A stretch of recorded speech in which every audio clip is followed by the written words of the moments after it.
الحمد للہ رب العالمین والصلاة والسلام علی امام الانبیاء والمرسلین وعلی آلہ واصحابہ وازواجہ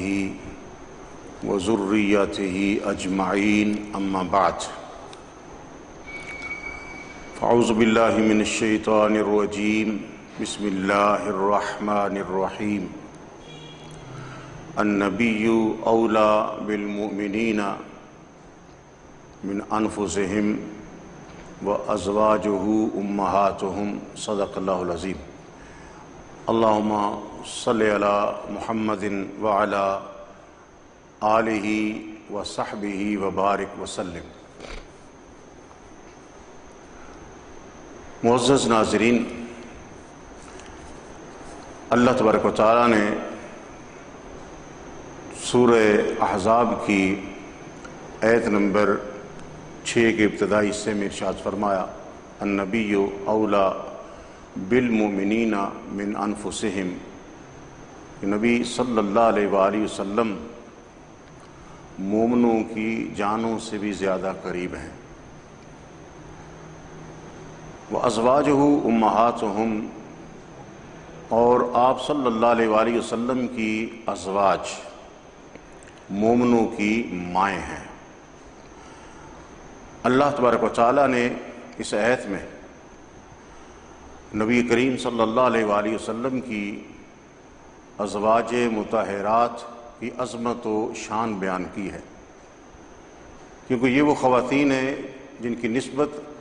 نبی کریم صلی اللہ علیہ وآلہ وسلم کے ساتھ ہو گئی ہے،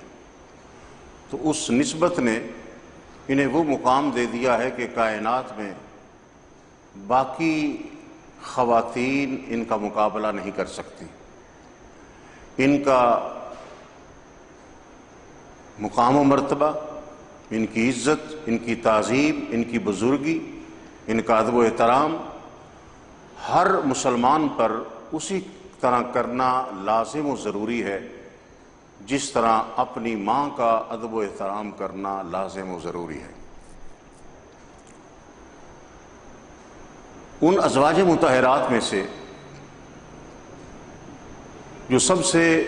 اونچا اور بلند مرتبہ ہے وہ حضرت خدیجہ الکبریٰ رضی اللہ تعالی عنہا کا ہے۔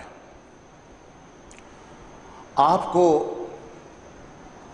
نبی کریم صلی اللہ علیہ وآلہ وسلم کی پہلی زوجہ ہونے کا بھی شرف حاصل ہے، اور دین کی ترویج و اشاعت میں جو آپ کا حصہ ہے وہ فقط آپ کا ہی خاصہ ہے۔ آپ عرب کی ایک امیر ترین خاتون تھی اور کامیاب تاجرہ تھی، اور اپنا سامان تجارت لوگوں کے ذریعے شام بھجوایا کرتی، کبھی یمن بھجوایا کرتی۔ یہ وہ دن تھے جب گھر گھر نبی کریم صلی اللہ علیہ وآلہ وسلم کے حسن و جمال کے، حسن اخلاق کے چرچے ہو رہے تھے، اور نبی کریم صلی اللہ علیہ وآلہ وسلم کے ذکر کی خوشبو مکہ کے محلے محلے میں، مکہ کی وادیوں میں پھیلی ہوئی تھی۔ تو نبی کریم صلی اللہ علیہ وآلہ وسلم کے محاسن اخلاق اور امانت و دیانت کی شہرت ہر طرف پھیلی ہوئی تھی، اور حضرت خدیجہ الکبریٰ رضی اللہ تعالی عنہا تک بھی یہ ذکر خیر پہنچا۔ تو انہیں تلاش رہتی تھی کہ کوئی ایسا دیانتدار آدمی مل جائے کہ جس کی قیادت میں میں اپنے قافلے بھیجا کروں۔ لہٰذا اس نے آپ صلی اللہ علیہ وآلہ وسلم کی خدمت میں پیغام بھیجا۔ کریم آقا علیہ السلام نے اپنے چچا ابو طالب سے مشورہ کر کے آمادگی کا اظہار کر دیا۔ حضور نبی کریم صلی اللہ علیہ وآلہ وسلم مقررہ دن حضرت خدیجہ الکبریٰ کا سامان تجارت لے کے مکہ سے روانہ ہوتے ہیں، اور خدیجہ الکبریٰ کا معتمد ملازم میسرہ بھی نبی علیہ السلام کے ساتھ ہے، اور میسرہ کو خصوصی طور پر حضرت خدیجہ الکبریٰ رضی اللہ تعالی عنہا نے یہ تاکید کی تھی کہ ان کے آرام و آسائش کا خیال رکھنا اور ان کی تابعداری کرنا۔ یہ قافلہ مکہ سے روانہ ہو گیا اور شام پہنچا۔ اللہ تبارک و تعالیٰ نے 2 گنا نفع عطا فرمایا۔ میسرہ دیکھتا رہا کہ کس طرح کریم آقا علیہ السلام تاجروں سے گفتگو کرتے ہیں، اور آپ کا جو حسن گفتگو تھا، آپ کا جو حسن معاملہ تھا، وہ دیکھ کر میسرہ حیران ہو جاتا اور نبی علیہ السلام کی عزت اور تعظیم اور محبت دل میں اور بڑھ جاتی۔ اور پھر میسرہ نے راستے میں یہ بھی دیکھا تھا کہ نبی کریم صلی اللہ علیہ وآلہ وسلم جب دھوپ میں جا رہے ہوتے، پورا قافلہ دھوپ میں ہوتا، تو آپ صلی اللہ علیہ وآلہ وسلم پر بادل آ کے سایہ کر لیا کرتے تھے۔ یہ بھی ایک عجب منظر اس نے بارہا مرتبہ دیکھا۔ نبی کریم صلی اللہ علیہ وآلہ وسلم کامیاب تجارتی سفر سے واپس تشریف لاتے ہیں۔ مکہ ابھی ایک منزل رہتا تھا کہ نبی کریم صلی اللہ علیہ وآلہ وسلم نے میسرہ سے کہا، جاؤ حضرت خدیجہ کو خبر دے دو کہ قافلہ پہنچنے والا ہے۔ حضرت خدیجہ الکبریٰ رضی اللہ تعالیٰ عنہ اپنے مکان کی اوپر والی منزل پہ بیٹھی اور دور سے جو قافلہ آ رہا تھا اس کی طرف نگاہیں مرکوز کر لی۔ دوپہر کا وقت تھا، پورا قافلہ جو ہے وہ دھوپ میں آ رہا ہے، لیکن حضرت خدیجہ یہ دیکھ کر حیران رہ گئیں کہ جس اونٹ پر کریم آقا علیہ السلام سوار ہیں، کریم آقا علیہ السلام کے اوپر 2 فرشتے ہیں جو آپ پر سایہ کیے ہوئے ہیں۔ یہ منظر جب اپنی آنکھوں سے حضرت خدیجہ نے دیکھا، نبی علیہ السلام کی عظمتیں، تعظیم اور آپ کی محبت دل میں بیٹھ گئی۔ وہ جو 2 دفعہ بیوگی کا غم برداشت کر چکی تھی، اور پھر مکہ کے کئی رئیس عمراء آپ کو شادی کا پیغام بھی بھیج چکے تھے، لیکن آپ انکار کر دیتی اور شادی کا خیال دل سے نکال دیا تھا۔ لیکن جب یہ منظر دیکھا اور پھر میسرہ نے راستے میں جو عجائبات دیکھے تھے اور آپ صلی اللہ علیہ وآلہ وسلم کی حسن سیرت کے جو مناظر دیکھے تھے وہ بھی بیان کیے، تو حضرت خدیجہ رضی اللہ تعالی عنہا نے دل میں یہ طے کر لیا اور یہ تمنا کی کہ اگر یہ اپنی غلامی میں مجھے قبول کر لیں اور اپنے نکاح میں مجھے قبول کر لیں تو میرے لیے اس سے بڑھ کے اور کوئی چیز سعادت والی نہیں ہو سکتی ہے۔ حضرت خدیجہ الکبریٰ رضی اللہ تعالی عنہا سیرت و کردار سے کے مقام کے اعتبار سے اونچے درجے پہ تھی۔ عرب کے اس معاشرے کے اندر جسے جہالت کا معاشرہ کہا جاتا ہے، آپ کو طاہرہ کے لقب سے یاد کیا جاتا تھا، پاک خاتون، اور آپ کو سیدۃ قریش، قریش کی سردار، اور الکبریٰ، خدیجۃ الکبریٰ، عزت کے نام تھے جو آپ کو اس معاشرے میں دیے جاتے تھے۔ اور خدیجۃ الکبریٰ کا لفظ تو آپ صلی اللہ علیہ وسلم کے نام کے ساتھ ایسے لگ گیا ہے کہ جب بھی بولا جاتا ہے تو اکثر خدیجۃ الکبریٰ بولا جاتا ہے۔ تو نبی کریم صلی اللہ علیہ وآلہ وسلم کی عظمتوں اور شانوں پہ جب آگاہ ہوئی تو اپنی ایک سہیلی نفیسہ کو بلایا اور اپنی بات ان کے سامنے رکھی کہ کسی طریقے سے میرا یہ پیغام نبی علیہ الصلوۃ والسلام تک پہنچ جائے۔ نفیسہ نے آپ صلی اللہ علیہ وآلہ وسلم تک یہ پیغام پہنچایا تو آپ صلی اللہ علیہ وآلہ وسلم نے اپنے چچاؤں سے بات کی، وہ بڑے خوش ہوئے اور وہ اس رشتے پر راضی ہو گئے۔ چنانچہ ایک دن نبی کریم صلی اللہ علیہ وآلہ وسلم اپنے چچاؤں کے ساتھ خدیجۃ الکبریٰ کے گھر تشریف لے جاتے ہیں، اور خدیجۃ الکبریٰ کی طرف ان کے چچا ہیں جو ان کی طرف سے بات کر رہے تھے، اور عرب کے رؤساء اور امراء اکٹھے تھے۔ حضرت ابو طالب نے خطبہ پڑھا اور یوں نبی علیہ الصلوۃ والسلام کا پہلا نکاح حضرت خدیجۃ الکبریٰ رضی اللہ تعالی عنہا سے ہو گیا۔ نبی علیہ الصلوۃ والسلام نے جتنے بھی نکاح فرمائے سب اللہ کے حکم اور مرضی سے ہوئے۔ اب جب حضرت خدیجۃ الکبریٰ رضی اللہ تعالی عنہا سے نکاح ہوا تو اس نکاح کے اندر بھی کئی حکمتیں تھیں کہ آپ کی عمر 25 سال ہے، جس عورت سے شادی ہو رہی ہے اس کی عمر 40 سال ہے اور 2 دفعہ بیوہ بھی ہو چکی ہے۔ تو اس میں حکمتیں تو اللہ اور اس کا رسول بہتر جانتا ہے، لیکن جو ایک ظاہر بات ہے وہ یہ ہے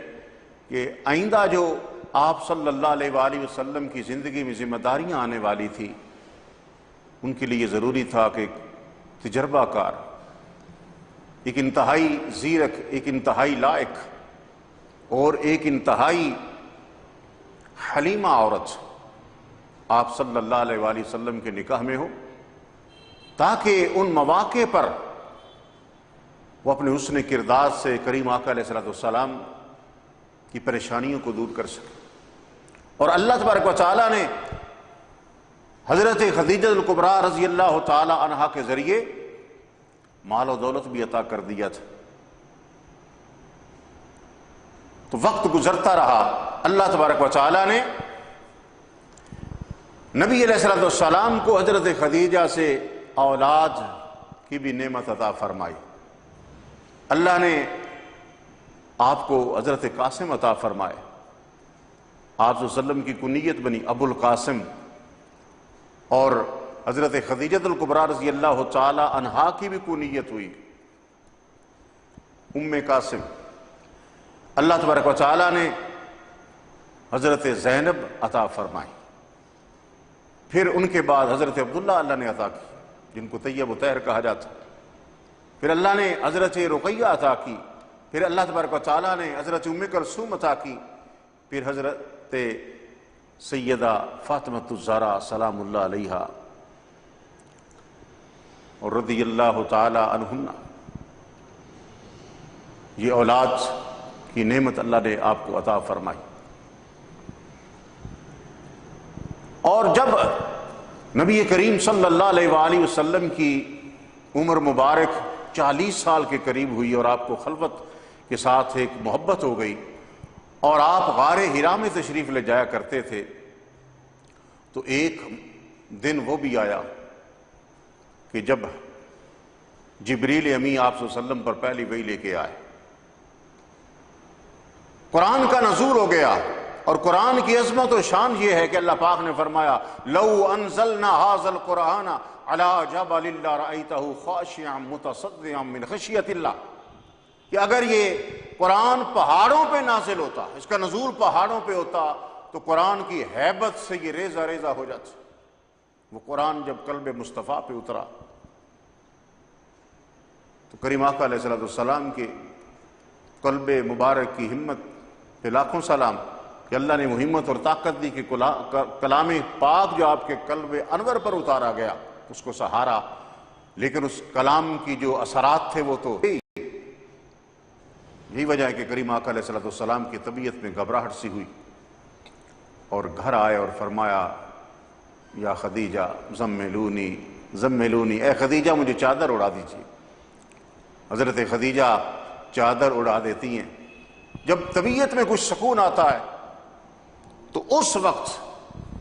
آپ صلی اللہ علیہ وآلہ وسلم نے حضرت خدیجہ کو ساری بات بتائی کہ کیسے فرشتہ مجھ پہ نازل ہوا، اور آپ پریشان ہو رہے تھے۔ حضرت خدیجہ الکبریٰ رضی اللہ تعالیٰ عنہ نے اس موقع پر جو ایک حسن اخلاق کا مظاہرہ کیا، اور جو اس موقع پر وفا شعاریوں کی جو خوبصورت ایک انداز تھا، اس کو پیش کیا کہ جب آپ صلی اللہ علیہ وآلہ وسلم نے اپنی بات بیان کی تو حضرت خدیجہ بیان کرتی ہیں کہ آپ پریشان نہ ہوں، اللہ تبارک و تعالی آپ کی عزت میں کبھی فرق نہیں آنے دے گا، اس لیے انکا لا تصل الرحم، آپ تو صلہ رحمی کرنے والے ہیں، وتحمل الکلہ، بے سہاروں کا بوجھ اٹھانے والے ہیں، وتکسب المعدوم، جو محروم ہے، جن کے پاس جن کے پاس کچھ نہیں، جن کے پلے کچھ نہیں، ان کو عطا کرنے والے ہیں، ان کے لیے کماتے ہیں اور ان کو عطا کرتے ہیں، وتقری الضیف، مہمان نوازی کرنے والے ہیں، وتعین علی نوائب الحق، حق کی خاطر جس کے اوپر کوئی مصیبت آ جائے تو آپ اس کا ساتھ دینے والے ہیں۔ تو یہ 5 صفات نبی کریم صلی اللہ علیہ وآلہ وسلم کی حضرت خدیجہ الکبریٰ رضی اللہ تعالیٰ عنہا نے بیان کی۔ یوں آپ صلی اللہ علیہ وآلہ وسلم کی سیرت پر جو پہلی تقریر ہوئی وہ حضرت خدیجہ الکبریٰ رضی اللہ تعالیٰ عنہا نے کی، آپ کی عظمتیں اور شانیں بیان کی، اور یوں سمجھیے کہ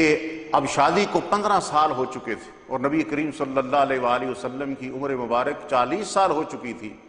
تو نبی کریم صلی اللہ علیہ وآلہ وسلم کی اس 40 سالہ زندگی کو یوں بیان کیا، اور آپ صلی اللہ علیہ وآلہ وسلم کی صفات کو اور آپ کی سیرت و کردار کو یوں بیان کیا کہ آپ تو صلہ رحمی کرنے والے ہیں، بے سہاروں کا آسرا ہیں، اور محروم لوگوں کو کما کے دیتے ہیں، اور مہمان نوازی کرنے والے ہیں، اور حق کی خاطر جو مصائب اٹھاتے ہیں ان کا ساتھ دینے والے ہیں۔ یوں وفا شعاری کا حق ادا کر دیا۔ حضور نبی کریم صلی اللہ علیہ وآلہ وسلم کو اسی وقت لے کے اپنے چچا زاد بھائی ورقہ بن نوفل کے پاس لے گئے، جنہوں نے آپ کی بات سنی اور کہا یہ وہی ناموس ہے جو حضرت موسیٰ علیہ السلام پر اترا تھا، اور حضرت خدیجہ الکبریٰ رضی اللہ تعالی عنہا وہ پہلی خاتون ہے جو نبی کریم صلی اللہ علیہ وآلہ وسلم پر سب سے پہلے ایمان لائیں۔ ابھی اس دھرتی پر اور اس آسمان کے نیچے کوئی بھی ایمان نہیں لایا تھا، کسی نے آپ کی بھی تصدیق نہیں کی تھی۔ جیسے ہی آپ نے اپنی رسالت کے بارے میں حضرت خدیجہ الکبریٰ کو بتایا، حضرت خدیجہ فوراً آپ پر ایمان لے آئیں۔ یوں ایمان لانے میں آپ کو سبقت حاصل ہے، اور پھر فقط ایمان ہی نہیں لائیں بلکہ نبی علیہ السلام کے اس مشن میں آپ نے اتنا تعاون کیا ہے، آپ کی اتنی مدد کی ہے کہ نبی کریم صلی اللہ علیہ وآلہ وسلم خود اس کا اعتراف فرمایا کرتے تھے۔ تو نبی کریم صلی اللہ علیہ وآلہ وسلم غار حرا میں جب تشریف لے جاتے تو کبھی تو خود کھانا لے کے ساتھ کھانا لے کے تشریف لے جاتے، اور کبھی کبھی ایسا ہوتا کہ حضرت خدیجہ الکبریٰ رضی اللہ تعالی عنہا خود کھانا تیار کر کے غار حرا پہنچایا کرتی تھیں۔ قربان جائے اس پاک خاتون پر، قربان جائے اس عظیم خاتون پر کہ جس کے گھر میں ملازم بھی ہیں، جس کے گھر میں کنیزائیں بھی ہیں، وہ کسی کو حکم دے دیتی تو وہ یہ کام کر دیتے، لیکن نبی کریم صلی اللہ علیہ وآلہ وسلم کی خدمت اپنے لیے سعادت سمجھتی تھی، اور خود اپنے ہاتھوں سے کھانا تیار کر کے اس کو باندھتی اور سر کے اوپر رکھتی، اور غار حرا تک جو ایک چڑھائی ہے وہ بڑی مشکل چڑھائی ہے، تو آج کل بھی وہاں تک پہنچنا ایک صحت مند انسان کے لیے بڑا مشکل ہوتا ہے، تو اس زمانے میں جب کوئی راہداری بھی نہیں تھی وہاں تک پہنچنا کتنا مشکل ہوتا تھا، لیکن حضرت خدیجہ الکبریٰ رضی اللہ تعالی عنہا نے بتایا، اے اے مسلمان خواتین، خاوند کی خدمت کرنا بہت بڑی سعادت مندی ہے۔ آپ نے یہ اعلان کیا، میں مکہ کی امیر ترین خاتون ہوں، میرے گھر میں کسی چیز کی کمی نہیں ہے، میں چاہتی تو بہت سے ملازم رکھتی اور آپ صلی اللہ علیہ وسلم کی خدمت میں لگا دیتی، نہیں، میں نے خود اپنے ہاتھوں سے اپنے خاوند کی خدمت کی ہے، خود میں نے نبی علیہ السلام کی خدمت کی ہے، خود میں کھانا لے کر غار حرا تک پہنچی ہوں۔ یہ خواتین کے لیے درس اور سبق ہے کہ خاوند کی خدمت میں بہت بڑی سعادت ہے، اور اللہ نے یہ وہ سعادت جو آپ کے حصے میں تھی اس کا اجر بھی ملا کہ ایک روز جب آپ اسی طرح کھانا لے کر غار حرا میں جا رہی تھی کہ اسی لمحے جبریل امی نبی علیہ السلام کی خدمت میں حاضر ہوئے، تو حضرت جبریل امی عرض کرتے ہیں یا رسول اللہ صلی اللہ علیہ وآلہ وسلم، وہ دیکھیے خدیجہ آ رہی ہے، اس کے سر پر کھانا ہے، وہ جب آپ کے پاس آئیں تو انہیں میرا اور اللہ کا سلام کہہ دینا۔ کتنی بڑی بات ہے یا رسول اللہ صلی اللہ علیہ وآلہ وسلم، جب خدیجہ آئیں آپ کے پاس انہیں یہ کہنا، اے خدیجہ تمہیں اللہ سلام کہتا ہے، تجھے جبریل سلام کہتا ہے، اور کہنا کہ اللہ تبارک و تعالیٰ نے کہلا بھیجا ہے کہ خدیجہ کو جنت میں ایک ایسے محل کی بشارت دے دیجئے جو سفید موتی کا بنا ہوا ہے، جس میں کوئی شور و غل نہیں ہے، جس میں سکون ہی سکون ہے۔ اس خدمت کا صلہ یہ مل رہا ہے۔ نبی کریم صلی اللہ علیہ وآلہ وسلم نے جب اعلان نبوت فرمایا، عام دعوت کی، تو وہی معاشرہ جو آپ کو صادق و امین کہتا، وہی لوگ کہ جو آپ کی عزت کرتے تھے، جب ان کے بتوں کے بارے میں آپ صلی اللہ علیہ وآلہ وسلم نے ان کی حقیقت بیان کی اور اللہ کی توحید کی طرف بلایا اور کہا لا الہ الا اللہ محمد الرسول اللہ کا اقرار کر لو، دنیا و آخرت کی کامیابی تمہیں مل جائے گی، تو عرب کا وہ معاشرہ آپ صلی اللہ علیہ وسلم کے خلاف ہو گیا۔ نبی کریم صلی اللہ علیہ وآلہ وسلم کو ستاتے، آپ صلی اللہ علیہ وآلہ وسلم کو تکلیف دیا کرتے تھے، نبی کریم صلی اللہ علیہ وآلہ وسلم کے راستے میں کانٹے بچھا دیا کرتے تھے۔ نبی علیہ السلام جب کافروں کی یہ کڑوی کسیلی باتیں سن کے گھر آتے تو یہ وفا شعار بیوی آپ صلی اللہ علیہ وآلہ وسلم کے ساتھ ایسی گفتگو کرتی کہ آپ صلی اللہ علیہ وسلم کے دل کا بوجھ ہلکا کر دیا کرتی تھی، اور آپ صلی اللہ علیہ وآلہ وسلم خود اعتراف فرماتے ہیں کہ میں جب کفار سے کوئی بات سنتا جو مجھے ناگوار گزرتی تھی تو خدیجہ میری ڈھارس بندھاتی تھی، میرے دل کو تسکین ہو جاتی تھی، اور کوئی رنج ایسا نہیں ہوتا تھا جو خدیجہ کی باتوں سے آسان اور ہلکا نہ ہو جائے۔ ہر موقع پر آپ نے ساتھ دیا نبی علیہ السلام کا، ہر مصیبت میں آپ صلی اللہ علیہ وآلہ وسلم کی مدد کے لیے تیار رہی ہے۔ نبی کریم صلی اللہ علیہ وآلہ وسلم آپ کی بڑی قدر کیا کرتے تھے، اور حضرت خدیجہ الکبریٰ رضی اللہ تعالی عنہا آپ کی خدمت کرنا، آپ کے دکھوں کا مداوع کرنا اپنے لیے ایک بہت بڑی سعادت سمجھتی تھی۔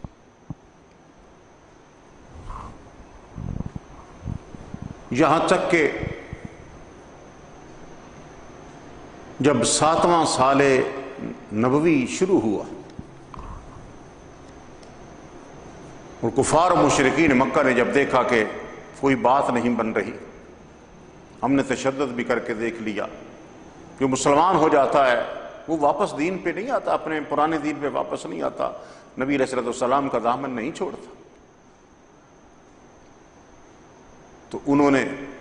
معاشرتی بائیکاٹ کر دیا اور شیب ابی طالب میں نبی علیہ السلام کے خاندان کو محصور کر کے رکھ دیا۔ بنی عبد المطلب، بنو ہاشم وہاں محصور ہیں۔ حضرت خدیجہ الکبریٰ رضی اللہ تعالی عنہا ان کٹھن مرحلوں میں بھی آپ کا ساتھ دے رہی ہیں۔ سال یہ بائیکاٹ رہا اور کوئی چیز اس وادی میں پہنچنے نہیں دی جاتی تھی۔ حضرت خدیجہ کبریٰ رضی اللہ تعالیٰ عنہ کے اثر رسوخ کی وجہ سے کبھی نہ کبھی کوئی چیز پہنچ جاتی، لیکن اکثر ایسا ہوتا کہ کافر وہاں تک کوئی چیز نہیں پہنچنے دیتے تھے۔ کھانے پینے کے سامان پہ پابندی تھی، پورا لاک ڈاؤن کر دیا گیا تھا۔ 3 سال بڑی مشکل میں گزرے تھے۔ ان 3 سالوں میں کئی فاقے آئے۔ حضرت خدیجہ کبریٰ رضی اللہ تعالی عنہا جو مکے کی امیر ترین خاتون ہے، ہر چیز ان کے پاس ہے، لیکن نبی کریم صلی اللہ علیہ وآلہ وسلم کی وفا شعاری میں اس قدر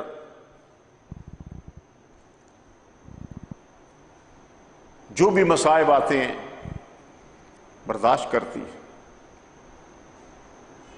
نبی کریم صلی اللہ علیہ وآلہ وسلم کے لیے دکھوں کو سہ رہی ہے۔ آپ صلی اللہ علیہ وآلہ وسلم کے لیے اپنے آرام کو قربان کر دیا، اپنے آسائش کو قربان کر دیا، تمام سہولتوں کو قربان کر دیا، اور ہر سکھ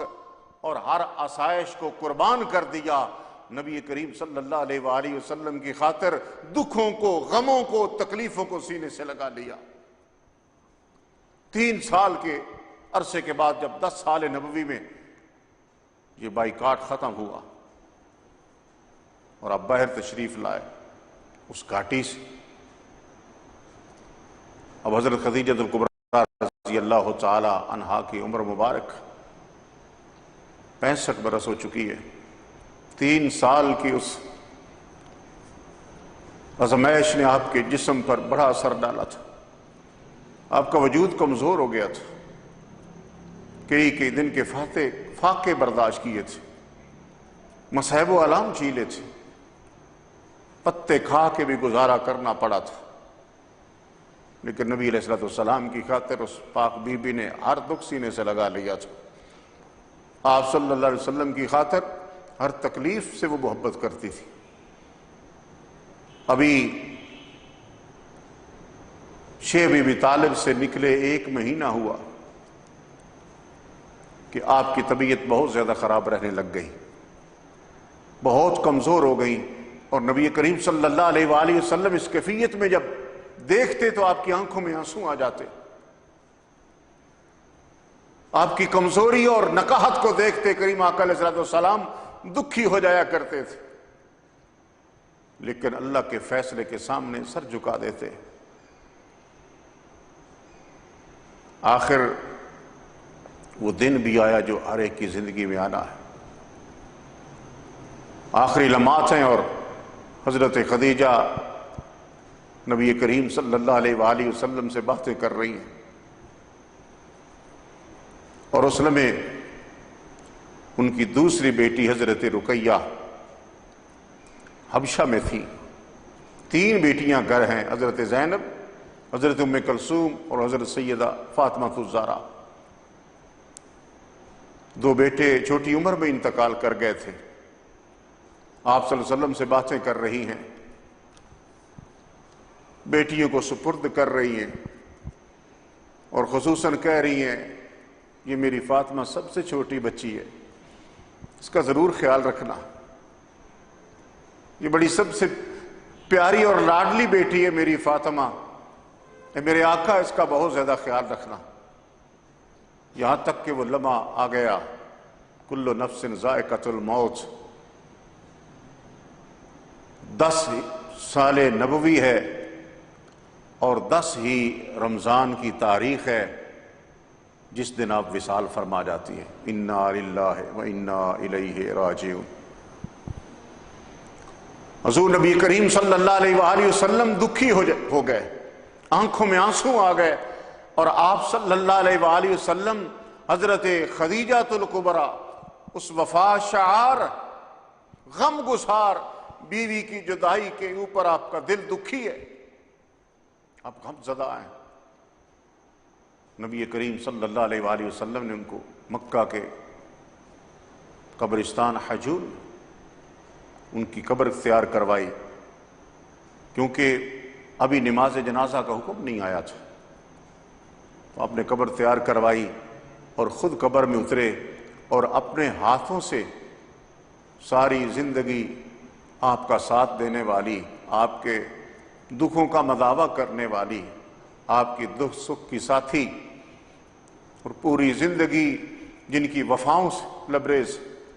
اپنے ہاتھوں سے قبر میں دفنا دیا۔ آج کل اس قبرستان کا نام جنت المعلا ہے۔ روایت میں آتا ہے کہ 25 سال کا عرصہ خدیجۃ الکبریٰ نے نبی علیہ السلام کے ساتھ گزارا ہے، 25 سال کا عرصہ، لیکن ایک دن بھی حضرت خدیجۃ الکبریٰ رضی اللہ تعالی عنہا نے ایسی بات نہیں کی جس سے کریم آقا کا دل دکھے، ایک دن کوئی جھگڑے والی بات نہیں کی، ایک دن کوئی ایسا لمحہ نہیں گزرا کہ جس لمحے حضرت خدیجہ رضی اللہ تعالی عنہا کی وجہ سے کریم آقا علیہ السلام کو کوئی تکلیف نہ پہنچی ہو، بلکہ 25 سال وفا میں گزارے ہیں۔ آپ صلی اللہ علیہ وآلہ وسلم کے لیے خوشیاں ہی خوشیاں، اور آپ صلی اللہ علیہ وسلم کے لیے وفائیں وفائیں تھیں آپ کے لیے۔ نبی علیہ السلام نے اس 25 سال کی اس زوجیت کے عرصے میں دوسرے نکاح کا سوچا تک نہیں تھا۔ یہ اعزاز ہے حضرت خدیجۃ الکبریٰ رضی اللہ تعالی عنہا کے لیے، جن کے بارے میں آپ صلی اللہ علیہ وآلہ وسلم نے یہ ارشاد فرمایا تھا کہ اپنے زمانے کی اعلیٰ ترین اور بہترین عورتوں میں سے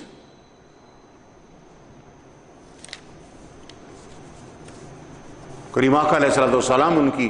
عظمتیں اور شانیں بیان کیا کرتے تھے، اور آپ کے وصال کے بعد کبھی نہیں بھولے، ہر روز آپ کا تذکرہ کرتے، ہر روز آپ کا ذکر کرتے۔ حضرت عائشہ صدیقہ رضی اللہ تعالی عنہا فرماتی ہیں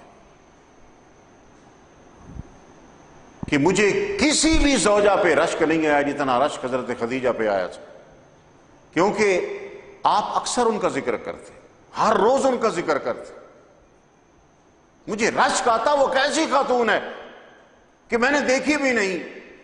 اور اب وہ وصال بھی کر چکی ہوئی ہیں، لیکن مجھے غیرت سی آتی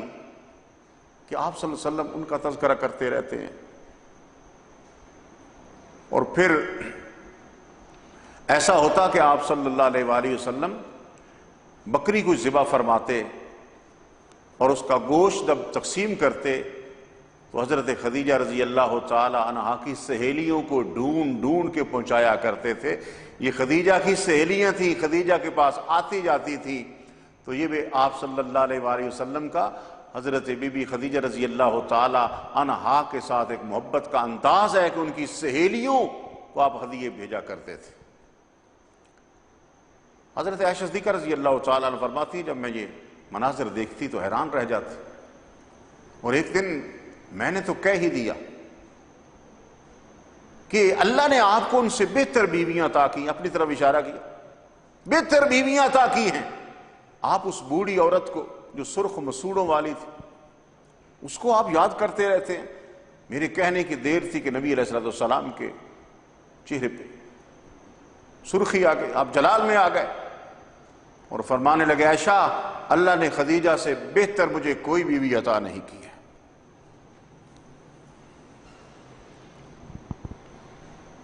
جب سب لوگوں نے مجھے جھٹلایا تھا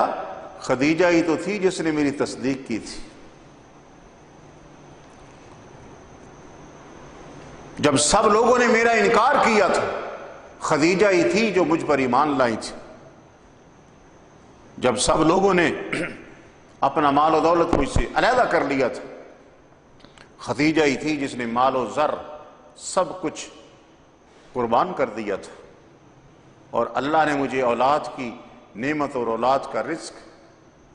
خدیجہ کے ذریعے مجھے عطا فرمایا تھا، اور کسی بیوی سے عطا نہیں کیا۔ حضرت عائشہ صدیقہ رضی اللہ تعالیٰ عنہ کہتی ہیں میں نے تہیہ کر لیا کہ اس کے بعد کبھی بھی میں آپ صلی اللہ علیہ وآلہ وسلم کے سامنے اس طرح ذکر نہیں کروں گی، اس طرح کا ذکر نہیں کروں گی۔ اور پھر ایک موقع پر جب آپ صلی اللہ علیہ وسلم گھر میں موجود ہیں اور دروازہ کھٹکا اور ایک خاتون کی آواز آئی، وہ اجازت لے رہی ہے، نبی کریم صلی اللہ علیہ وآلہ وسلم دروازے کی طرف لپکے اور اجازت دی کہ ہاں آ جائیں اندر، تو دروازے کے اندر ایک خاتون داخل ہوئی، وہ حضرت خدیجہ الکبریٰ رضی اللہ تعالی عنہا کی بہن حضرت حالہ تھی۔ جب ان کو دیکھا فرمایا تو حالہ ہے، میں سمجھا خدیجہ آ گئی ہے۔ اس طرح آپ صلی اللہ علیہ وآلہ وسلم اس وفا شعر بیوی کا تذکرہ کرتے رہتے تھے، اور آپ نے فرمایا کہ تمام عورتوں سے بڑھ کر جو فضیلت ہے اپنے زمانے میں، اپنے زمانے کی عورتوں میں سب سے بڑھ کر جس کو فضیلت وہ مریم بنت عمران ہے، اور اپنے زمانے کی تمام عورتوں پر جسے فضیلت حاصل ہے اور افضل ہیں وہ حضرت خدیجہ بنت خویلد ہے۔ پھر ایک جذباتی منظر بھی سامنے آیا جب حضور نبی کریم صلی اللہ علیہ وآلہ وسلم نے بدر کے قیدیوں کے بارے میں فیصلہ فرمایا تھا اور طے ہوا تھا ان کے بارے میں کہ ان سے فدیہ لے کے ان کو آزاد کر دیا جائے، تو سب لوگ اپنا فدیہ پیش کر رہے ہیں اور ان کو آزادی مل رہی ہے۔ یہ غزوہ بدر کی بات ہے جب 70 قیدی بنا لیے گئے تھے کافروں، تو ان کفار میں آپ صلی اللہ علیہ وآلہ وسلم کے داماد ابو العاص بھی تھے، اور جن کے گھر میں نبی علیہ السلام کی سب سے بڑی شہزادی حضرت زینب سلام اللہ علیہ تھی۔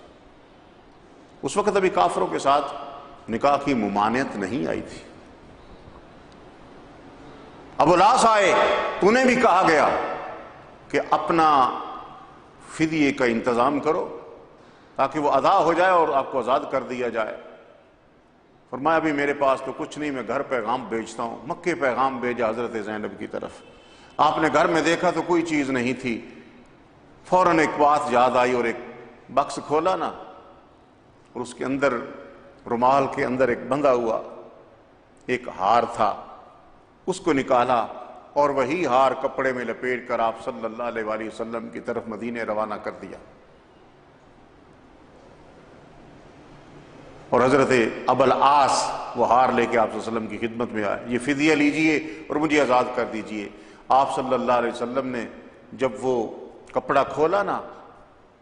تو ہار پر نگاہ پڑی، آپ صلی اللہ علیہ وسلم پر رقت طاری ہو گئی، کریم آقا کی آنکھوں میں آنسو آ گئے، اور جب طبیعت کو سنبھلی تو فرمایا صحابہ کرام سے کیسے ہو سکتا ہے کہ ابو العاص کو فدیہ لیے بغیر ہی آزاد کر دیا جائے؟ صحابہ کرام نے عرض کی یا رسول اللہ صلی اللہ علیہ وسلم جیسے آپ کا حکم، آپ کا حکم قانون ہے، آپ صلی اللہ علیہ وسلم کی خاطر ہماری جانیں قربان ہے، ضرور ان کو فدیہ دیے بغیر یہ آزاد ہے، آپ ان کو بغیر فدیے کے آزاد فرما دیں۔ نبی کریم صلی اللہ علیہ وسلم نے وہ ہار واپس کر دیا اور ابو العاص کو فدیہ لیے بغیر آزاد کر دیا۔ صحابہ کرام نے پوچھا اس ہار میں کیا خاص بات تھی جسے دیکھ کے آپ پہ رقت طاری ہو گئی اور ہار واپس کر دیا؟ فرمایا جب میں نے کپڑا کھولا تو میری آنکھوں کے سامنے وہ ہار تھا کہ جب اب نے اپنی بیٹی زینب کی شادی کی تھی اور جب زینب گھر سے رخصت ہو رہی تھی تو خدیجہ نے اپنا یہ ہار اس کے گلے میں ڈال دیا تھا اور بیٹی کی رخصتی کی تھی۔ آج جب میں نے وہ ہار اپنی آنکھوں کے سامنے دیکھا تو مجھے خدیجہ یاد آ گئی اور میں نے چاہا کہ ان کی یہ نشانی جو ہے وہ ان کی بیٹی کے پاس رہے، جو اپنی بیٹی کے گلے میں وہ ہار ڈال کے گئی ہیں، جس بیٹی کو یہ ہار عطا کر کے گئی ہیں، یہ انہی کے پاس رہے، ان سے واپس نہ لیا جائے۔ اس لیے میں نے کہا کہ بغیر فدیہ لیے اس کو آزاد کر دیا جائے اور یہ ہار خدیجہ کی بیٹی کے پاس ہی رہے۔ یوں نبی کریم صلی اللہ علیہ وآلہ وسلم پوری زندگی خدیجہ کو یاد کرتے رہے تھے، اس لیے کہ ان کی قربانیاں بہت زیادہ ہیں، ان کی بہت محنت، دین اسلام پر ان کے بڑے احسانات۔ ہماری خواتین اگر چاہتی ہیں کہ دنیا و آخرت کی کامیابی انہیں ملے تو سیرت خدیجہ الکبریٰ رضی اللہ تعالی عنہا پہ چلنے میں ہی ان کے لیے کامیابی ہے۔ اے خواتین اسلام، اگر آپ اللہ تعالیٰ اور اس کے رسول صلی اللہ علیہ وآلہ وسلم کی رضا چاہتی ہیں، اور اگر آپ دنیا میں عزت و عظمت چاہتی ہیں، اور آپ آخرت میں فوز و فلاح چاہتی ہیں، اور جنت میں خدیجہ الکبریٰ رضی اللہ تعالیٰ عنہا کی رفاقت چاہتی ہیں، تو پھر پیروی کریں حضرت خدیجہ الکبریٰ رضی اللہ تعالیٰ عنہا کی، جو زمین و آسمان کے درمیان سب عورتوں سے افضل و بہتر ہے۔